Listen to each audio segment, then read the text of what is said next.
जो भी नियोजित शिक्षक 20 साल 18 साल से नौकरी करके सक्षमता का फॉर्म भरना चाहते हैं, सरकार लगातार फॉर्म का डेट बढ़ा रही है और सक्षमता का फॉर्म भरकर एनपीएस का लाभ लेना चाहते हैं। आज एनपीएस कटौती पर बड़ा खुलासा लेकर आए हैं। उन नियोजित शिक्षकों के सर पे कैसे सरकार डंडा मार रही है, कैसे उनका 18 साल 20 साल का जो ग्रेचुइटी है, 15 साल का जो ग्रेचुइटी है, वह सरकार कैसे खाएगी और एनपीएस का क्या लाभ आपको मिलेगा, आपको पूरा खुलेआम करेंगे। आज दूध का दूध पानी का पानी करेंगे। आप एनपीएस के लाभ के लिए अगर नियोजन इकाई छोड़कर त्याग पत्र देकर नया नियुक्ति पत्र लेना चाहते हैं, राज्यकर्मी बनना चाहते हैं, तो यह जान लीजिए कि उस राज्यकर्मी में भी राज है। यह फायदेमंद है विशिष्ट शिक्षक बनना, लेकिन किसको फायदेमंद है? जो छठे चरण वाले नियोजित शिक्षक हैं, जो साल भर 1.5 साल पहले ज्वाइनिंग किए हैं, उनके लिए फायदेमंद है। आप जो 18 साल 20 साल तक नौकरी किए हैं, उनके लिए कभी फायदेमंद नहीं है। वो अगर नियोजित रहेंगे तो उनके लिए फायदेमंद है। अगर आप एनपीएस के चक्कर में सरकार के झांसे में आके एनपीएस कटौती के लिए जा रहे हैं, अगर सक्षमता का फॉर्म भर रहे हैं, तो आज एनपीएस के कटौती पर पूरा खुलासा आपको दिखाएंगे, एक एक चीज का खुलासा। अगर अब तक इस चैनल को सब्सक्राइब नहीं किए हैं तो सब्सक्राइब कर लीजिए। आइए देखिए एनपीएस की कटौती 25 साल तक होती है तो आपको कितना फायदा मिलेगा।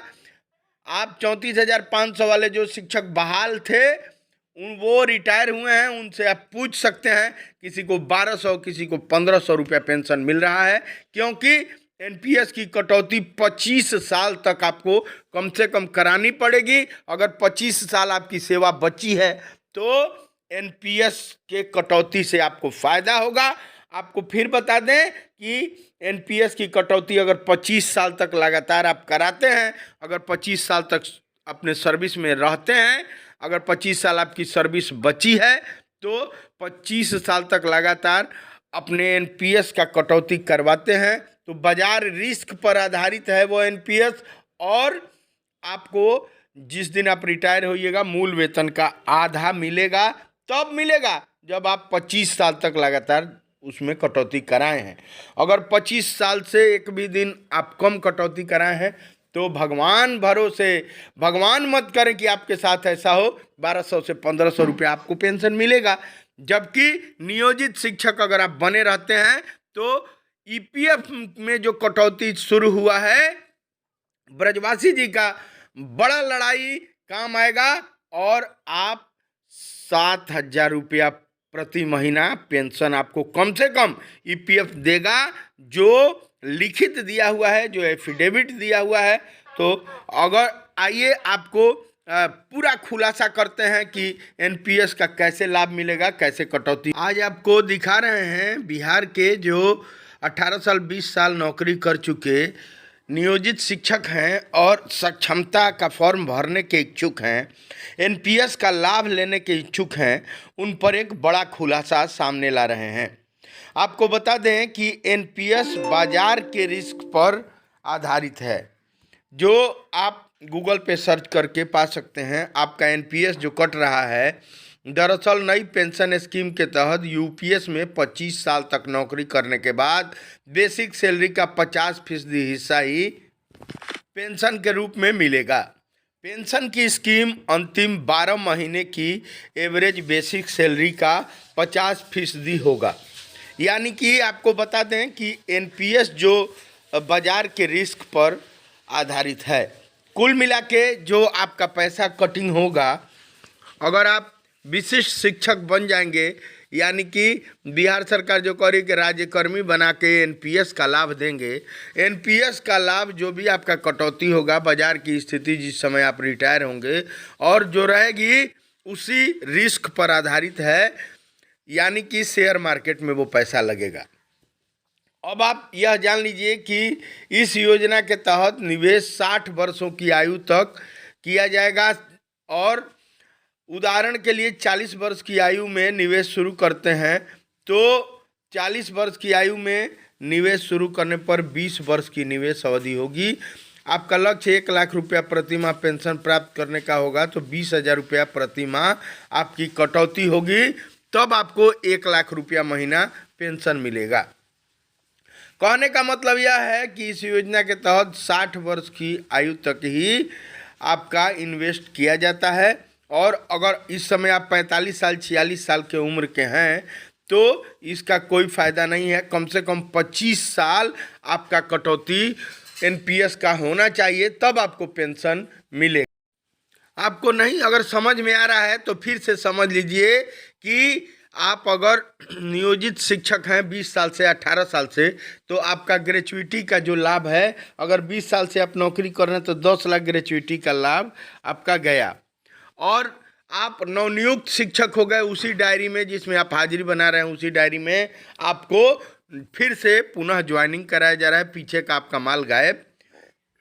इधर जो ईपीएफओ का कटौती हो रहा है वह आपके रिटायरमेंट के बाद कम से कम 7,000 रुपया महीना फिक्स आपको पेंशन देने का गारंटी है, जो सुप्रीम कोर्ट का आदेश है। लेकिन अगर आप एनपीएस के चक्कर में हैं तो आपको बता दें कि आपका जो पैसा कटेगा वह एनपीएस में जाएगा, जो बाजार पर आधारित है, जो शेयर मार्केट में लगेगा। और यह अगर 25 साल तक लगातार नहीं कटता है तो यह आपका बेकार है। कहने का मतलब है कि नई पेंशन स्कीम जो एनपीएस का यूपीएस का है, वह यूपीएस के रूप में 25 साल तक अगर कटौती होता है तो आपका पेंशन आपके बेसिक सैलरी का, यानी कि 25,000 रुपया अगर बेसिक सैलरी आपकी है तो 12,500 रुपया पेंशन महीना मिलेगा आपके रिटायर होने के बाद। कब मिलेगा 12,500?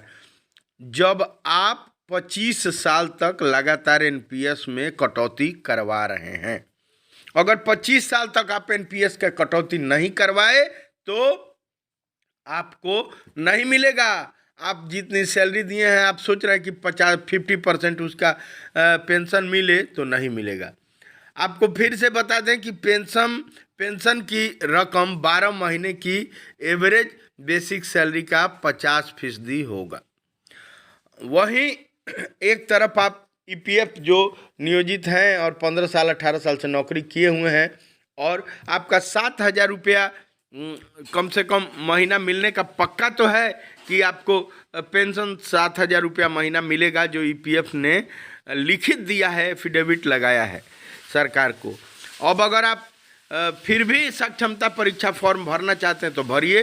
25 साल अगर नौकरी आपकी बची है तो आप भर सकते हैं आसानी से। कुल मिलाकर जो बात सामने आई है कि नियोजित शिक्षकों को फ़ायदा ही फ़ायदा है। नियोजित शिक्षक रहने में आपको कम से कम 7,000 रुपया पेंशन मिलेगा। यह ईपीएफ का दावा है जिसने लिख कर दिया है। लेकिन अगर सक्षमता का फॉर्म आप भरते हैं, विशिष्ट शिक्षक बनते हैं, 25 साल तक नौकरी कीजिएगा, तब आपको आपके बेसिक सैलरी का आधा यानी 25,000 पर ज्वाइनिंग करते हैं तो आपको 12,500 25 साल तक लगातार आप अगर एनपीएस कटवाते हैं तभी फ़ायदा होगा। अगर 25 साल आपकी नौकरी बची है तो यह राज्यकर्मी बनने में आपको फ़ायदा है, एनपीएस का फ़ायदा आपको मिलेगा। अगर 25 साल तक आपकी नौकरी नहीं बची है तो नियोजित शिक्षकों के लिए यह किसी भी प्रकार से विशिष्ट शिक्षक बनना, सक्षमता का परीक्षा देना फ़ायदेमंद नहीं है। फिर भी अगर आप नहीं समझते हैं, आप फॉर्म भरते हैं, तो आप धन्यवाद के पात्र हैं। आप बहुत बहुत दिमाग के तेज आदमी हैं। फिर से एक बार बताएंगे कि नियोजित बने रहने में आपको हमेशा लाभ है। सरकार की जाल में मत फंसें, और सरकार के जाल में फंसना चाहते हैं जानकार होके भी, तो आप धन्यवाद के पात्र हैं, आप धन्य हैं। उसी रजिस्टर में आप जाइए और योगदान कर लीजिए। आप योगदान करके बीपीएससी शिक्षकों से जूनियर हो जाइए। जल्दी से जल्दी सारा अपना लाभ, ग्रेच्युइटी का लाभ समेत सारा लाभ आप अपना गंवा दीजिए और सब कुछ गंवा के होश में आइएगा। तब कहिएगा कि ओह क्या कर दिए। जैसे सभी विशिष्ट शिक्षकों का हाल है उसी तरह आपका भी स्थिति हो जाएगा। एक तरफ बिहार सरकार आपको राज्यकर्मी बनाने के लिए कह रही है, एनपीएस का कटौती करने के लिए कही है। तो एनपीएस के कटौती में आपको कितना एनपीएस का कटौती है, एनपीएस के बारे में आपको आज पूरा कहानी बता दिए। अगर तभी आप नियोजित नहीं रहना चाहते हैं तो आप जल्दी से विशिष्ट शिक्षक बन जाइए, सक्षमता का फॉर्म भर दीजिए। आपको बहुत बहुत धन्यवाद। अगर चैनल को अब तक सब्सक्राइब नहीं किए हैं तो सब्सक्राइब कर लीजिए। आपको फिर चलते चलते बता दें कि हर हाल में नियोजित रहने में फ़ायदा है। अगर आप नियोजित रहते हैं तो आपकी नौकरी कोई नहीं लेगा। पंचायत एक स्वायत्त संस्था है, इससे कोई आपको हटा नहीं सकता है और किसी भी प्रकार का रिस्क इसमें नहीं है। कुछ लोग अफवाहें फैला रहे हैं कि सक्षमता का परीक्षा जब समाप्त हो जाएगा तो सभी नियोजित लोगों को हटा दिया जाएगा। किसी के बाप में दम नहीं है कि नियोजित शिक्षक को नौकरी से पदमुक्त कर दे, हटा दे। हाँ, सरकार उन सब का लिस्ट मांग सकती है, बनरघुड़की दे सकती है, इससे डरना नहीं है। जो सही है वो सही है।